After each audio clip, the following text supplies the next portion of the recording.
یاره ډېر ښه کار وشو په خیر دا داسې ښه کار وشو په خیر السلام علیکم وعلیکم سلام جوړ یې په خیر یې طبیعت ښه ده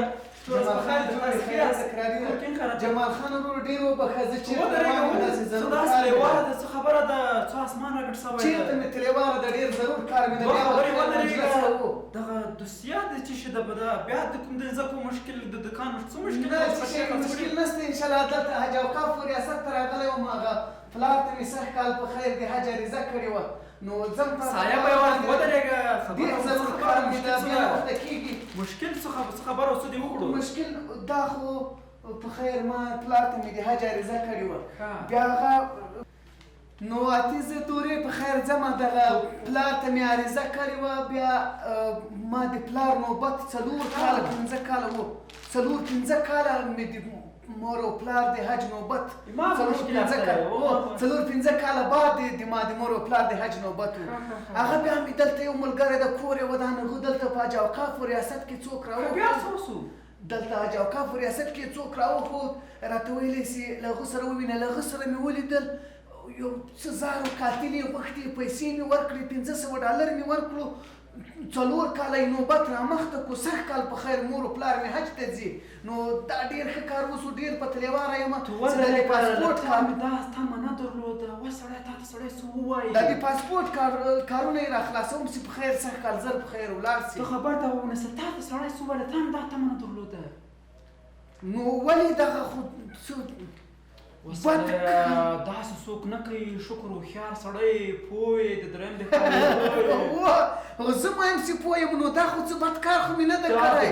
دا د مور د پلار خدمت ده د حج فریضه د اسلام 5م رکن ته د هغو لپاره خدمت کوم نو دا خو مې څه بد کار نه ده کړی جمال خان ته ولې تا څنګه پوه کړمه سړیه دا کار مه کوه دا کار د کړو نه ده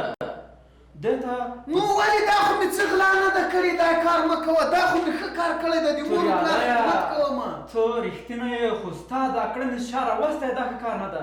دا پوهېږې دا غلا نه ده خو غلا کم نه ده دې ته فساد وایي فساد دا معنی د رسنیو د تلویزیونان راډیوګان کې غږیږي هغه دغه فساد ده سته ورغلی هغه سړي ته داسې دا د غریب سړي کار د غریب خلکو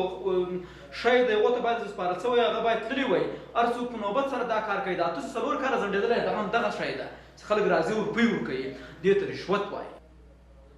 تر غلا کم نه ده فساد ده په ټولنه کې فساد خپرول ګناه ده او بله ته د رشوت خبرې سره رشوت څه ته ویل کېږي نو رشوت خو ما نه ده اخیستې وه رشوت څومره ګناه لري رشوت خو ما نه ده اخیستې هغه مې دوی ته ورکړو که نه تا درکومه سر خلاص که رشوت دا نه معنی چې تا خاص هغو ته رشوت ورکوه هغه په ګناه کې ګډ ده رشوت اخیستونکی لکه دغسې ده رشوت ورکوونکی لکه تاسې یې او هغه سړی چې تا دواړو ترمنځ اړیکه در ټینګ کړې او دا خبرې راوړې دا ټول په ګناه کې ګډ یاست یعنې اوس زما د مور او پلار حج نه کېږي ګوره دا که تاسې د مولوي صاحب هم کله په خبرو ته ویلي سي په ارام ورپو په ارامو کارو کوم شی روپۍ ګټل شوي په هغو حج ته تلل نه دي صحیح دا روپۍ چې تا ده ته ورکړې دا ارامې دي او په دې ګناه کې تو هغه ګټې که چیرې په پلار په دغو پیسې مصرف کړي ګټه نه درته کوي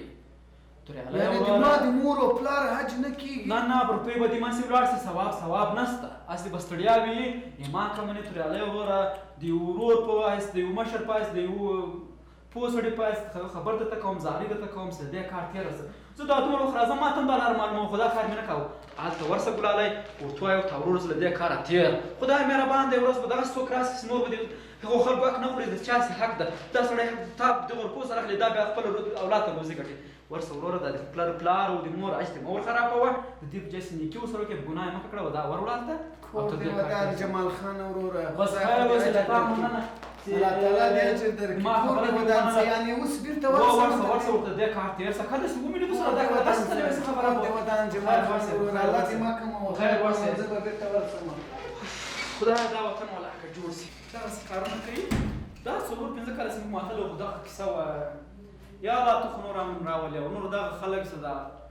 غلط کارونه کوي فساد خپروي په ټولنه کې دا نور الله تعالی د دې نړۍ ورک کړي ځکه ډېر ژر تنګ یو مخ تر ستوني راغلی یو